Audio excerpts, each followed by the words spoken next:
구약성경 427면 사무엘상 13장 5절에서 15절입니다. 저와 번갈아 교독하고 마지막 절 함께 읽겠습니다.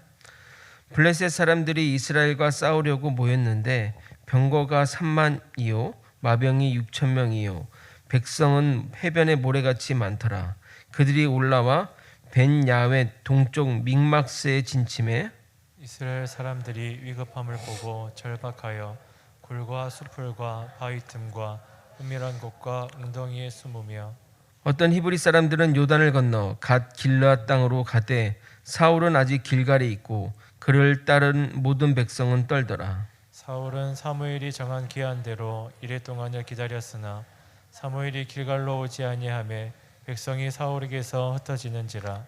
사울이 이르되 번제와 화목 제물을 이리로 가져오라 하여 번제를 드렸더니 은지라 사울이 나가 맞으며 무난하매 사무엘이 이르되 왕이 행하신 것이 무엇이냐 하니 사울이 이르되 백성은 내게서 흩어지고 당신은 정한 날 안에 오지 아니하고 블레셋 사람들은 믹마스에 모였음을 내가 보았으므로 이에 내가 이르기를 블레셋 사람들이 나를 치러 길갈로 내려오겠거늘 내가 여호와께 은혜를 간구하지 못하였다 하고 부득이하여 번제를 드렸나이다 하니라. 사무엘이 사울에게 이르되 왕이 망령되이 행하였도다. 왕의 하나님 여호와께서 왕이 내리신 명령을 지키지 아니하였도다. 그리하였더라면 여호와께서 이스라엘 위에 왕의 나라를 영원히 세우셨을 것이거늘 지금은 왕의 나라가 길지 못할 것이라. 여호와께서 왕에게 명령하신 바를 왕이 지키지 아니하였으므로 여호와께서 그의 마음에 맞는 사람을 구하여 여호와께서 그를 그의 백성의 지도자로 삼으셨느니라 하고. 함께 읽겠습니다. 사무엘이 일어나 길갈에서 떠나 베냐민 기브아로 올라가니라. 사울이 자기와 함께한 백성의 수를 세어보니 600명 가량이었더라. 아멘. 우리는 하나님이 세우시고 성령님이 도우셔서 이스라엘의 실질적인 왕으로 세워지는 사울 왕의 모습을 지난주 살펴보았습니다. 하나님께 붙들린 자의 형통한 모습을 통해 사울 왕을 통해 볼 수 있었습니다. 그러나 오늘 읽은 본문의 사울 왕은 무엇인가 잘못된 방향으로 나아가는 모습을 보게 됩니다. 하나님의 붙들린 손에서 슬금슬금 벗어나 불순종의 길로 들어서는 사울 왕을 보게 될 것입니다.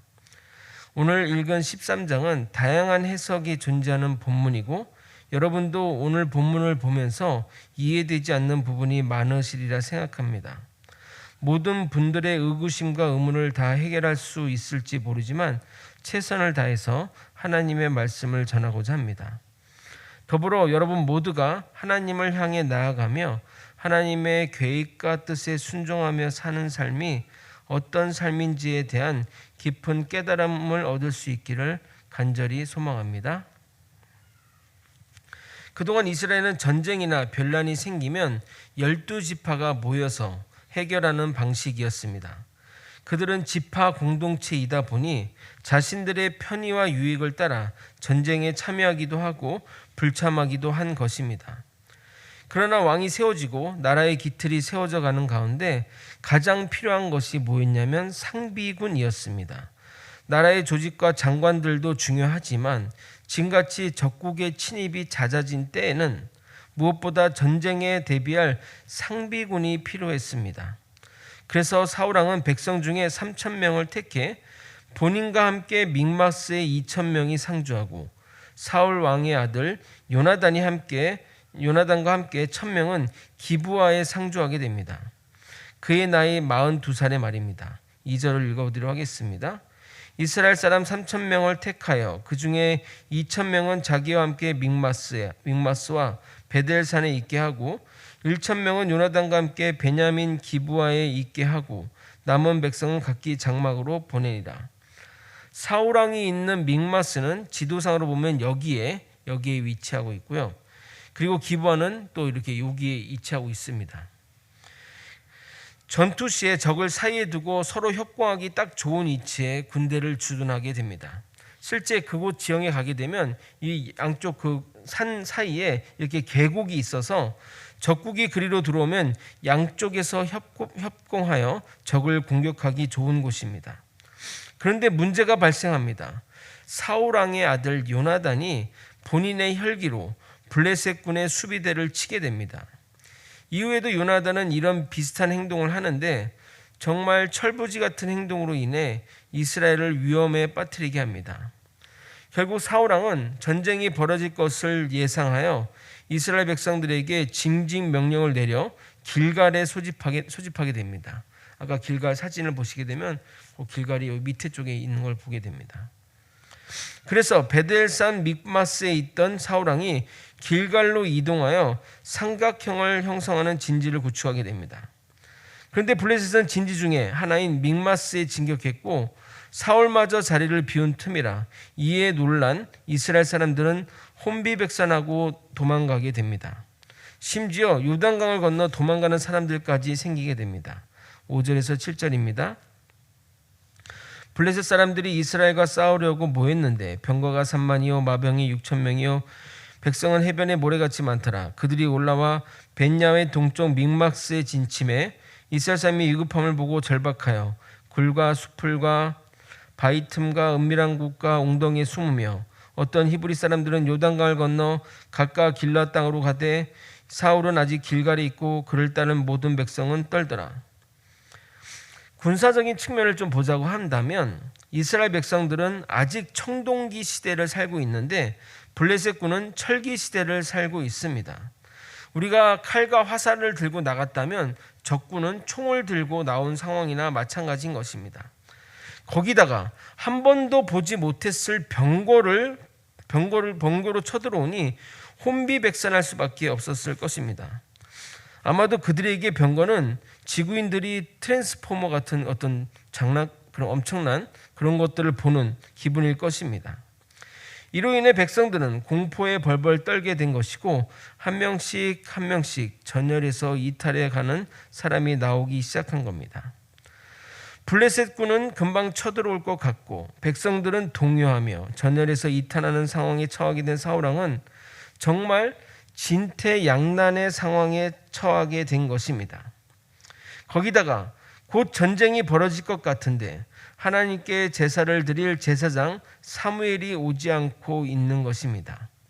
약속한 7일이 지나도 오지 않자 마음이 조급해진 사울 왕은 직접 제사를 집례하게 됩니다. 8절부터 9절입니다. 사울은 사무엘이 정한 기한대로 이레 동안 기다렸으나 사무엘이 길갈로 오지 아니하며 백성이 사울에게서 흩어지는지라. 사울이 이르되 번제와 화목 제물을 이리로 가져오라 하여 번제를 드렸더니, 정말 영화의 어떤 드라마의 한 장면처럼 그런 남자 주인공이 악역인 여자한테 이렇게 기습 포옹을 당할 때 여자 주인공이 나타나는 것처럼 정말 기가 막힌 상황에서 사무엘이 나타나게 됩니다. 10절입니다. 번제 드리기를 마치자 사무엘이 온지라 사울이 나가 맞으며 무난하며, 마치 어디 숨어 있다가 나온 것처럼 사무엘이 나타나자 자신 대신 제사를 드린 사울에게 무슨 짓을 했냐고 물어보게 됩니다. 그러자 사울은 이렇게 항변합니다. 11절에서 12절입니다. 사무엘이 이르되 왕이 행하신 것이 무엇이냐 하니 사울이 이르되 백성은 내게서 흩어지고 당신은 정한 날에 오지 아니하고 블레 사람은 믹마스에 모였음을 내가 보았으므로 이에 내가 이르기를 블레 사람이 나를 치러 길갈로 내려오겠다 하거늘 내가 여호와께 은혜를 간구하지 못하였다 하고 부득이하여 번제를 드렸나이다 하니라. 그러자 사무엘은 사울에게 하나님이 순종하지 않는 당신을 버렸다는 청천벽력 같은 이야기를 하게 됩니다. 사실 사울의 말이 맞지 않습니까? 저는 사울의 심정과 상황이 너무나 공감이 되고 오히려 사무엘의 행동이 이해가 되지 않습니다. 불경스럽지만 이런 사울을 꾸짖고 왕의 자리를 다른 이에게 주신다는 하나님도 이해가 되지 않습니다. 급해서 제사를 안 드린 것도 아니고 본인이 하나님의 은혜를 구했는데 무엇이 문제인가? 심지어 사무엘은 약속 날짜에 오지도 않았는데 말입니다. 저는 성경을 읽을 때 성경 인물에 저를 대입하곤 합니다. 그런데 제가 사울이라도 이렇게 행동했을 것 같습니다. 이런 일로 왕에서 쫓겨나면 누가 이스라엘 왕을 하겠습니까? 이 본문에 대한 대부분의 해석은 사울이 불순종해서 이런 대가를 치르게 되었다고 설명하는데, 내가 사울이라도 이렇게 행동할 것 같기에 그런 해석들이 좀 불편한 것이 사실입니다. 정말 사무엘이 잘못했고 하나님도 잘못했다 말하고 그렇게 얘기할 수 있을까요? 그러나 하나님은 언제나 선하시고 옳습니다. 우리 믿는 자의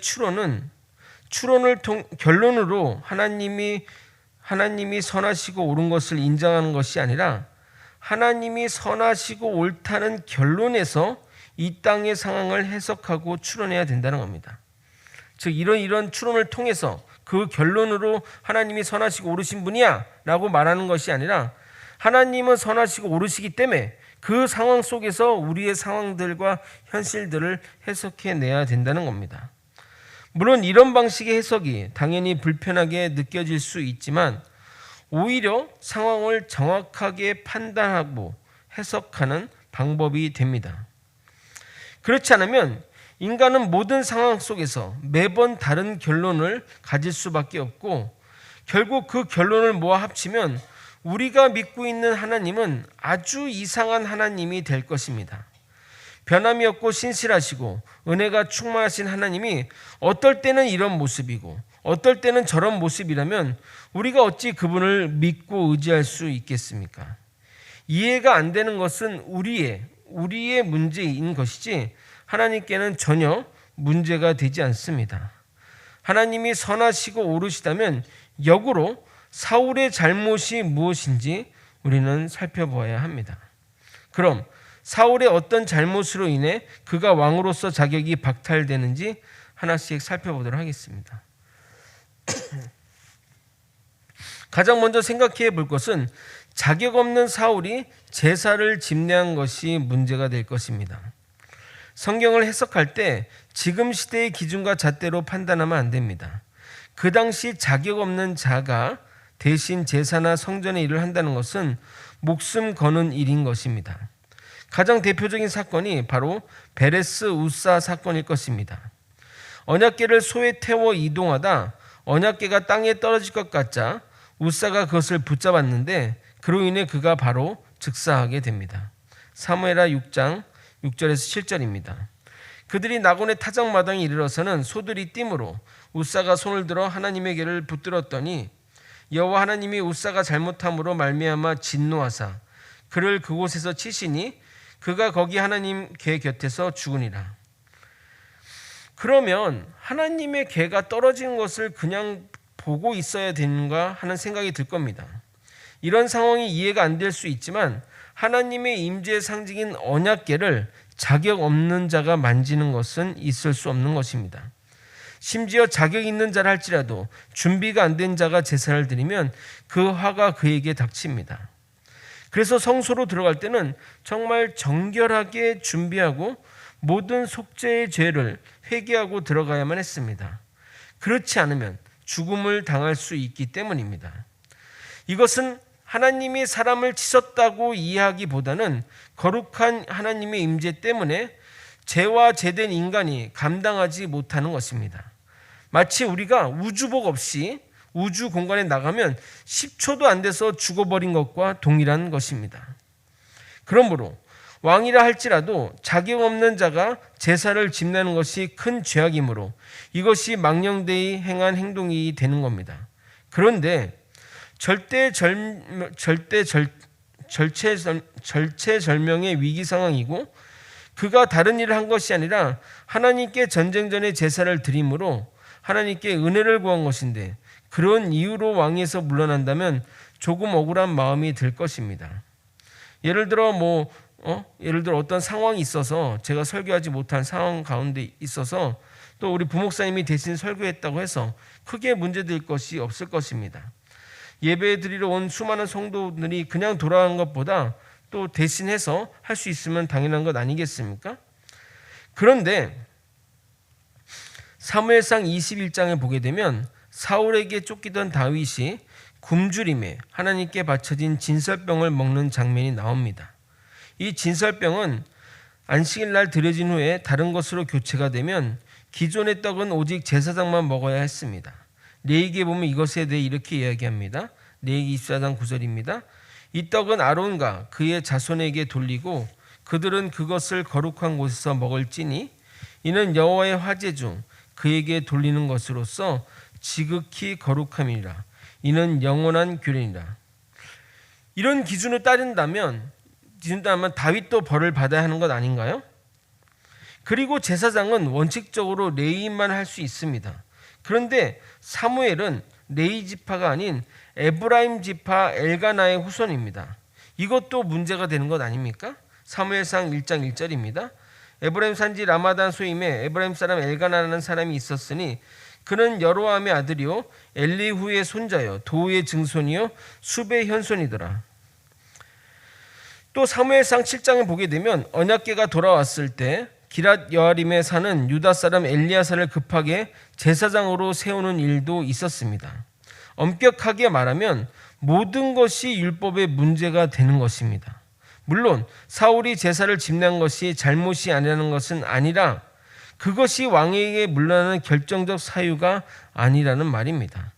자격 없는 자가 했다는 이유로 왕에서 물러나 했다면 아마도 우리 사역자들은 다 이 자리에 서지 못할 것입니다. 자격 없는 자가 제사를 집례한 것이 문제가 아니라면 또 무슨 이유가 있을까요? 사울이 왕에서 버림받은 결정적인 이유로 사무엘의 명령을 불순종했다고 말하는 책이나 학자들이 많습니다. 그러나 이 사건을 면밀히 보면 불순종은 아닙니다. 사무엘이 7일을 기다리라고 했는데 사울 왕은 그 7일을 기다렸습니다. 8절을 보겠습니다. 사울은 사무엘이 정한 기한대로 이레 동안을 기다렸으나 사무엘이 길갈로 오지 아니하며 백성이 사울에게서 흩어지는지라. 7일이 지난 8일부터는 사울이 개인적으로 판단해야 할 문제인 것입니다. 계속 기다릴지 아니면 다른 방도를 구해야 할지 말입니다. 만약 7일 전에 이런 행동을 했다면 불순종이지만 7일이 지난 후에는 계약이 만료된 것이나 마찬가지이기에 불순종이라 말할 수 없는 것입니다. 무작정 기다리는 것도 결코 현명한 행동이 아닐 것입니다. 그러면 집례자의 문제도 아니고 사무엘의 명령을 불순종했던 문제가 아니라면 왜 하나님은 사울이 아닌 다른 이를 세워 이스라엘을 맡기시려고 하는 것일까요? 가끔 문제를 정확하게 보기 위해서는 그 사건으로부터 좀 거리를 두는 것이 좋을 때가 있습니다. 나의 문제에서 가족의 문제로, 가족의 문제에서 공동체의 문제로, 공동체의 문제에서 나라와 인류의 문제로 확대해서 보게 되면 안 보이던 문제가 보이게 되고 해결이 안 되는 문제가 해결이 되기도 합니다. 그래서 사울 개인에게 집중된 시선을 거둬 한 나라의 왕으로서, 더 나아가 하나님의 나라를 책임지는 하나님이 세우신 왕으로서의 이 문제를 봐야 할 필요가 있습니다. 먼저 13절을 보도록 하겠습니다. 그가 망령되이 향한 행동이 담겨져 있습니다. 여러분이 한번 13절을 읽어보도록 하겠습니다. 함께 읽겠습니다. 시작. 사무엘이 사울에게 이르되 왕이 명령되이 행하였도다. 왕이 왕의 하나님 여호와께서 왕에게 내리신 명령을 지키지 아니하였도다. 그리하였더라면 여호와께서 이스라엘 위에 왕의 나라를 영원히 세우셨을 것이거늘. 사무엘이 사울 왕에게 한 얘기가 뭐냐면 망령되이 한 행동으로 여호와께서 왕에게 내리신 명령을 지키지 아니하였다고 말합니다. 그것이 무엇일까요? 7일을 기다리라고 말한 것은 사무엘의 명령입니다. 사무엘이 하나님이 아니기에 그 명령을 어겼다고 하나님의 명령을 지키지 않은 것은 아닙니다. 그리고 사울이 또 7일을 기다렸기에 성립도 되지 않습니다. 그리고 자격 없는 자가 제사를 집례하지 못하는 것은 꼭 사울에게만 내린 명령도 아닙니다. 모두에게 내린 명령이기 때문에 사울 왕만 해당하지 않습니다. 여호와께서 사울 왕에게 내린 명령이 무엇일까요? 하나님은 사울을 이스라엘 왕으로 세우면서 그가 다스리는 나라가 아닌 하나님의 대리자로서 왕으로 세우신 것입니다. 하나님의 종으로서 그를 왕으로 세운 것입니다. 자신의 나라와 자신의 자리를 위한 왕이 아니라 하나님의 나라와 하나님을 위해 왕을 세운 겁니다. 왜냐하면 이스라엘 백성은 사울 왕의 백성이 아닌 하나님의 백성이기 때문입니다. 그래서 사무엘을 통해 사무엘상 12장 22절에 이렇게 말한 겁니다.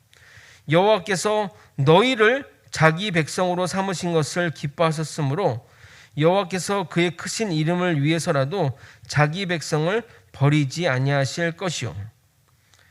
그러므로 이 전쟁의 승패도 그리고 보호하심도 하나님이 챙기실 것입니다. 하나님은 결코 숫자로 전쟁하시는 분이 아닙니다. 기드온의 300용사로 미디안의 수많은 군사를 물리친 것처럼 숫자는 전혀 중요하지 않습니다. 하나님의 천군 천사가 그들과 함께할 것이기 때문입니다. 그러나 사울왕은 하나님을 보지 못하여 하나님의 보호하심을 기대하지 않았던 것입니다. 그가 서둘러 제사를 집례하여 전쟁을 준비한 것은 이스라엘 백성이 떠나가서 자기의 목숨이 위태로울 것을 두려워한 것이지 이스라엘 나라의 전쟁 승리와 백성들의 안위와는 상관이 없었습니다. 마음의 중심을 보는 하나님은 그의 마음을 알았던 겁니다. 그의 말에서도 이것을 확인할 수 있습니다. 12절입니다. 이에 내가 이르기를 블레셋 사람들이 나를 치러 길갈로 내려오겠거늘 내가 여호와께 은혜를 간구하지 못했다고 부득이하여 번제를 드렸나이다 하니라. 성경의 기록대로 나를 치러 블레셋 군이 온다는 그 두려움에 번제를 드린 것입니다. 더 나아가 사울은 이제 한 개인이 아닙니다. 한 나라의 왕입니다. 한 나라의 왕이라면 기준도 더 높아져야 합니다. 일반 사람의 기준으로 행동해서는 안 됩니다. 만약 그가 일반인으로서 제사를 집례하고 임의로 판단해서 행동했어도 문제지만 그는 이스라엘 백성을 대표하는 한 나라의 왕인 것입니다. 그러므로 그에게는 더 높은 기준의 순종이 요구되는 겁니다. 제가 사역자로서 여러분들과 같은 기준의 삶의 기준으로 살아간다면 제가 여러분의 신임을 얻으면서 어떻게 이단에 서겠습니까? 여러분이 하루에 1시간 기도한다면 저는 3시간 정도 기도해야 하고 여러분이 성경 한 장 읽는다면 저는 최소한 3장 이상 읽어야 하지 않겠냐 이 말입니다. 그러므로 이런 일로 왕에서 물러나야 한다니가 아니라 왕이 어떻게 이런 일을 하다니가 되어야 하는 것입니다.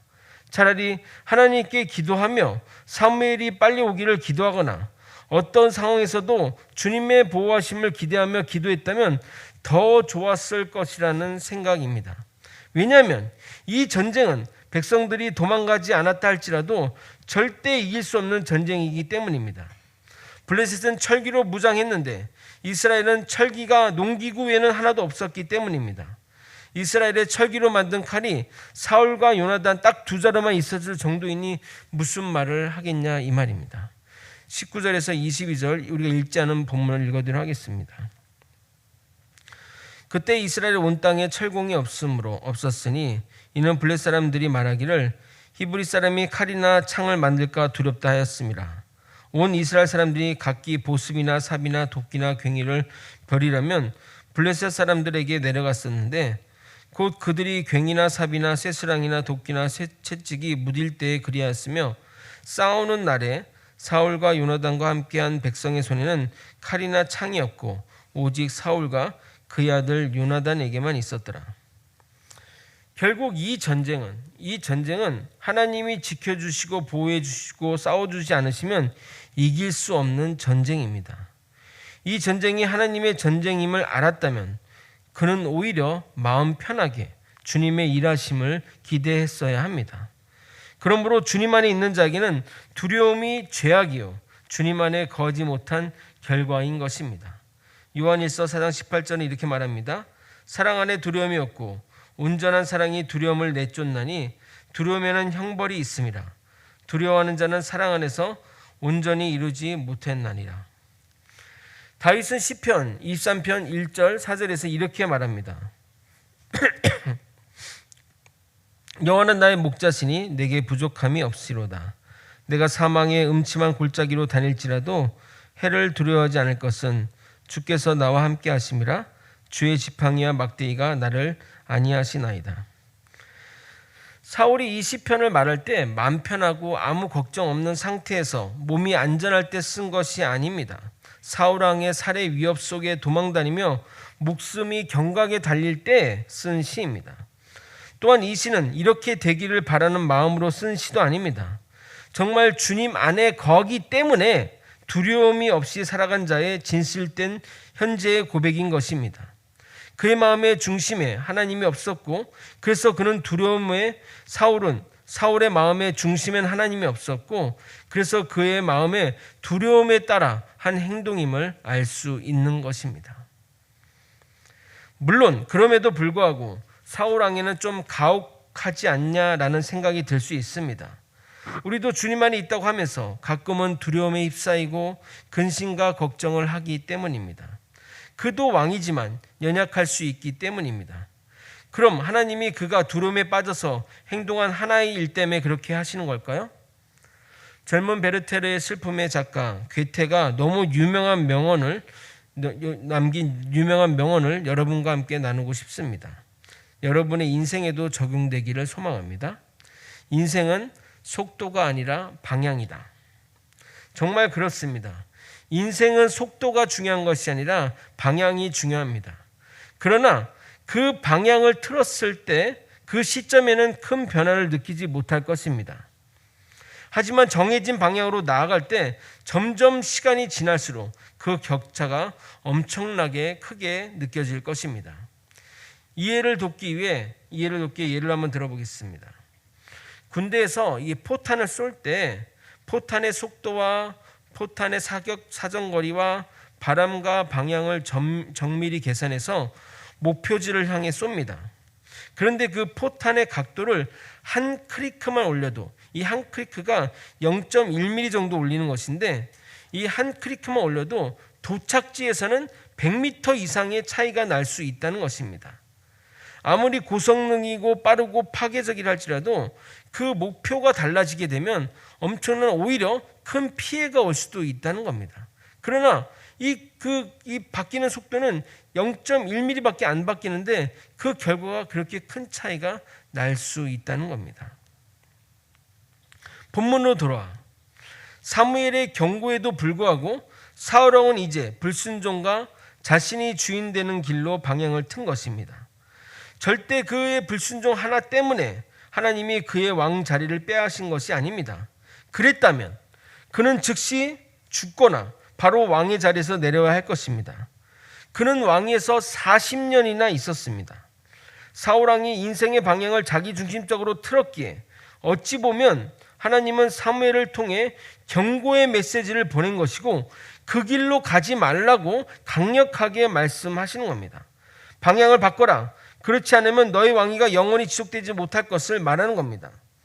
정말 이때 사울 왕이 깨달았다면 그는 바로 회개해야 했습니다. 그러나 그는 그렇게 하지 않았습니다. 지금 사울은 하나님이 아닌 자신을 위해 제사를 드린 사소한 일로 불순종 길에 들어섰지만 나중에는 하나님의 제사장들을 몰살하며 심지어 귀신들을 불러들이는 행동도 서슴지 않고 행하는 지경에 이르는 끔찍한 사람이 되게 됩니다. 영화 박하사탕의 주인공 설경구처럼 나 돌아갈래 하며 과거로 돌아갈 수 있었다면 사울 왕도 그런 선택을 하지 않았을 것입니다. 하지만 방향이 틀어진 화살은 점점 더 시간이 지날수록 하나님으로부터 멀어지게 되는 것입니다. 그러므로 사무엘을 통해 사울에게 말씀하신 것은 총체적으로 우리의 인생을 보시는 하나님의 말씀인 것입니다. 우리 모두 그런 어리석은 선택을 함으로 인생의 방향을 바꾸는 일을 하지 않았으면 좋겠습니다. 말씀을 정리하겠습니다. 사울 왕의 망령되이 행동한 것은 사무엘을 기다리지 못하고 그가 직접 제사를 지낸 것이 직접적인 원인은 아닙니다. 인간적으로 그 행동이 이해되지 못할 부분은 아닙니다. 그리고 그가 한 행동이 그렇게 큰 죄악도 아닙니다. 그가 초조하고 불안해하며 했던 행동들 모두가 하나님을 신뢰하지 못했기 때문에 벌어진 일입니다. 하나님이 세우신 왕으로서의 책임과 의무보다는 자신의 안위와 왕의 자리에 대한 집착이 빚어낸 결과입니다. 더 크신 하나님을 보지 못하고 눈앞에 닥친 블레셋만 본 결과입니다. 사울 개인으로서는 그런 행동을 했다면 이해될 수 있지만 그는 한 나라의 왕입니다. 그에게는 수많은 이스라엘 백성들의 목숨이 달려 있습니다. 더 높은 믿음의 기준이, 더 높은 행동 거지가 요구되는 겁니다. 마치 소수의 목회자의 타락이 한국 기독교 전체를 욕먹게 하듯이 사울왕은 신정왕국의 왕으로서 더 높은 믿음의 기준과 행동 기준이 필요했던 겁니다. 안타깝게도 사울왕은 이제 불순종 길로 들어서게 되었습니다. 하나님은 사무엘 통해 경고합니다. 그러면 안 된다고 말했지만 그는 듣지 않고 여전히 불순종의 길로 나아가게 됩니다. 점점 더 크게, 점점 더 심하게 불순종의 길로 나아가게 되는 것입니다. 거제의 소망교회 성도 여러분, 여러분은 어떤 자리에 서 계십니까? 믿음의 길에 서 있습니까? 아니면 불순종 길에 서 있습니까? 혹여나 불순종 길에 서 있다면 주님 품으로 돌아오시길 진심으로 소망합니다. 이 작은 마음의 결심이 훗날 여러분의 믿음의 큰 변화를 만들어낼 것입니다. 불순종의 삶의 방향으로 나아가지 않고 주님께 순종하여 나아가는 저와 여러분이 되시길 예수님의 이름으로 소망합니다. 함께 찬양하고 기도의 자리에 나가시겠습니다.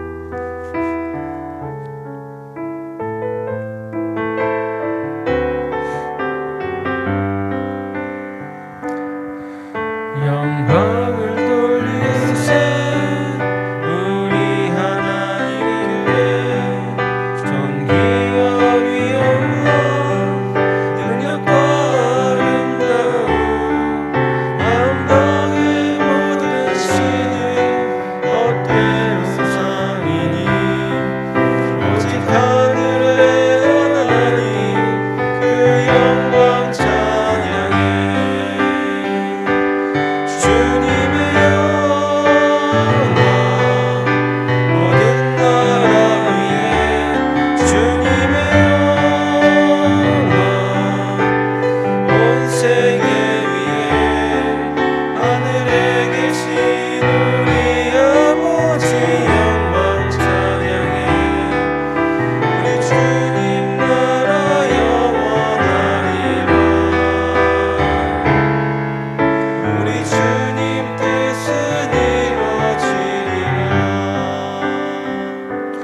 오늘도 여러분과 두 가지 기도 제목을 함께 나누고자 합니다. 나의 작은 불순종이 지금은 큰일이 아닐 수 있습니다. 그러나 그 일이 시간이 흘러 얼마나 후회되는 일이 될지 모릅니다. 정말 사소한 일로 신앙을 버린 이들을 보며 안타까울 때가 많습니다. 하나님은 결코 우리가 나쁜 길로 가지 않기를 바라십니다. 그래서 사무엘과 같은 사람을 보내 이야기하고 또 다른 누군가를 보내 이야기합니다. 그러한 말씀에 반응하여 주님을 향해 나아가야 할 것입니다. 불순종은 멸망의 길입니다. 우리 모두 주님을 향해 나아갑시다. 다 함께 주님의 이름 부르고 통성으로 기도하시겠습니다. 주여! 하나님 아버지, 하나님 말씀에 불순종하는 길로 들어서지 않게 도와주시고 언제나 주님을 따르는 믿음의 길로 나아갈 수 있도록 도와주시옵소서. 아버지, 내가 하나님 말씀에 불순하는 것이 무엇인지, 아버지 들어도 듣지 못하는 것들이 무엇인지, 아버지 내가 하나님 완악하여 하나님 말씀을 거부하는 것이 무엇인지, 아버지 그런 모든 것들에 아버지 온전히 주님 말씀에 순복하며 주님이 나에게 하시는 말씀을 받아들이고 아버지 그 순종의 길로 나아갈 수 있게 도와주옵소서. 아버지 사울이 작은 불순종이 아버지 그 불신앙이 아버지 결국 하나님을 거역하는 길로 나아갔던 것처럼 아버지 우리의 삶의 믿음이 아버지 정말 하나님의 순종의 길로 나아갈 수 있도록 이끌어 주시고 인도하여 주시옵소서. 아버지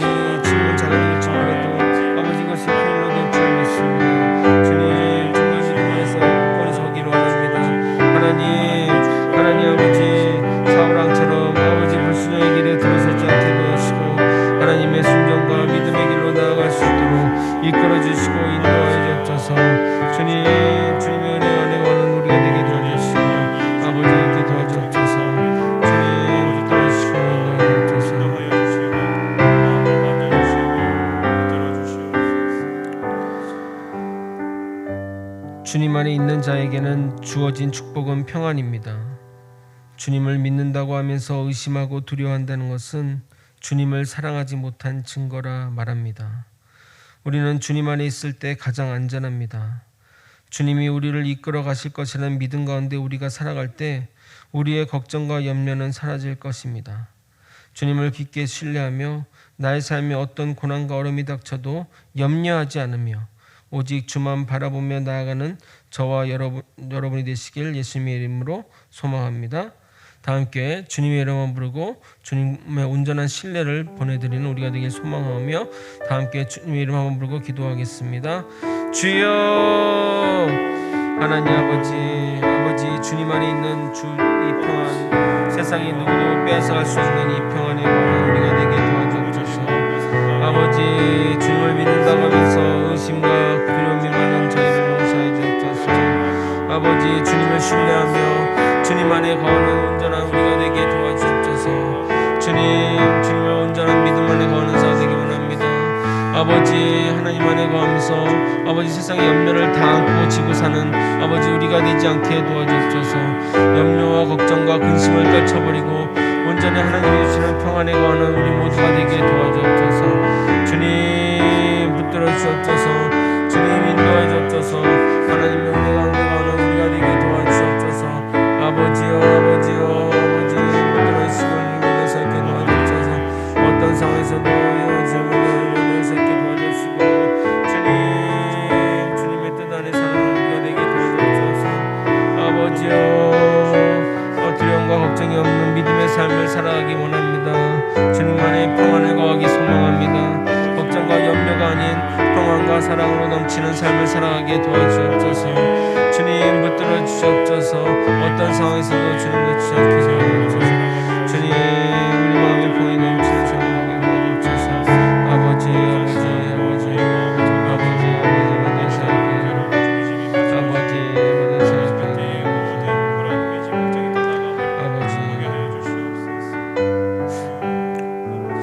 사랑이 많으신 하나님 아버지, 우리의 작은 불순종이 아버지의 삶을 지나고 났을 때 엄청난 결과로 돌아올 수 있다는 것을 깨닫게 하여 주시옵소서. 아버지 하나님 말씀에 순복하며 나아갈 때 하나님 안에 거하며 세상의 두려움과 염려가 사라지는 축복을 누리게 됨을 깨닫게 되었습니다. 주님, 세상이 줄 수 없는 그 평안에 거하는 삶을 우리에게 허락하여 주시옵소서. 온전히 주님만 따르고 주님만 바라보며 주님 의지하는 삶을 살게 하여 주시옵소서. 사랑이 많으신 예수 그리스도의 이름으로 기도드렸나이다. 아멘. 이 시간 깨달은 말씀 놓고 기도하시고 각 개인의 기도 제목 가지고 기도하시다가 자유롭게 돌아가도록 하겠습니다. 주님의 이름으로 부르겠습니다. 주여 하나님 아버지